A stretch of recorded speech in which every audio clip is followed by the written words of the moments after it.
ભારતના બે પાડોશીઓ વચ્ચે યુદ્ધ ફાટી નીકળ્યું। એક તરફ દુનિયામાં જ્યાં ઠેક ઠેકાણે અલગ અલગ યુદ્ધ ચાલી રહ્યા છે, એવામાં અફઘાનિસ્તાન અને પાકિસ્તાન વચ્ચે પણ બબાલ થઈ ગઈ।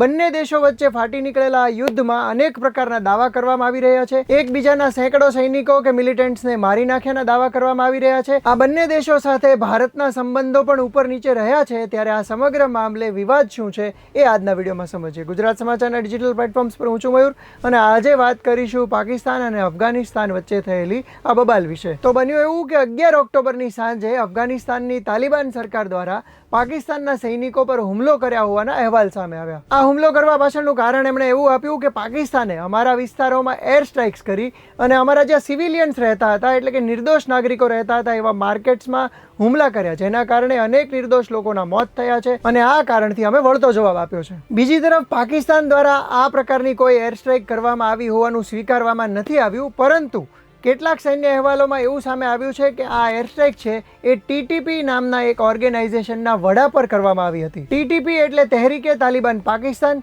જે પાકિસ્તાન વિરોધી સંગઠન છે અને અફઘાનિસ્તાનમાં રહીને ઓપરેટ કરતું હોવાનું માનવામાં આવે છે। પાકિસ્તાનનો દાવો છે કે આ ટીટીપી ઓર્ગેનાઇઝેશન દ્વારા પાકિસ્તાનની ધરતી પર અનેક હુમલા કરવામાં આવ્યા છે, એમાંથી એક મિલિટરી સ્કૂલ પરનો જે મોટો હુમલો હતો એ પણ સામેલ છે। તો બીજી તરફ અફઘાનિસ્તાનના વિદેશ મંત્રી આમિર ખાન મુત્તાકી કહે છે કે ટીટીપીના સભ્યો પાકિસ્તાની છે અને શરણાર્થી તરીકે અફઘાનિસ્તાનમાં રહે છે। આ લડાઈ પાકિસ્તાનની અંદરની છે અને અમારી નથી। પાકિસ્તાન પોતાના જ લોકોને વિશ્વાસમાં નથી લઈ શકતું, બીજાને ખુશ કરવા માટે એ પોતાના નાગરિકોને જ ખતરામાં નાખે છે। મિત્રો, પાકિસ્તાન અને અફઘાનિસ્તાન આ બે દેશોની વાત કરીએ તો આ બંને દેશો વચ્ચે પહેલેથી જ શત્રુઓ જેવો સંબંધ રહ્યો છે, ચાહે ક્રિકેટનું મેદાન હોય કે પછી સરહદ। અત્યારના સંજોગોમાં બંને દેશો વચ્ચે ભારેલો અગ્નિ જેવી સ્થિતિ જ્યાં છે એ ડુરાન્ડ લાઇન કે જે 2600 કિલોમીટર જેટલી લાંબી છે એ જ બંને દેશો વચ્ચેના કોન્ફ્લિક્ટનું મૂળ કારણ છે। આ જે ડુરાન્ડ લાઇન છે એને બ્રિટિશર્સ દ્વારા બોર્ડર તરીકે ખેંચવામાં આવી હતી અને અફઘાનિસ્તાને એને ક્યારેય બોર્ડર તરીકે સ્વીકારી નથી। આ લાઇનની બંને તરફ પશ્તુન નામની એક જાતિના લોકો રહે છે।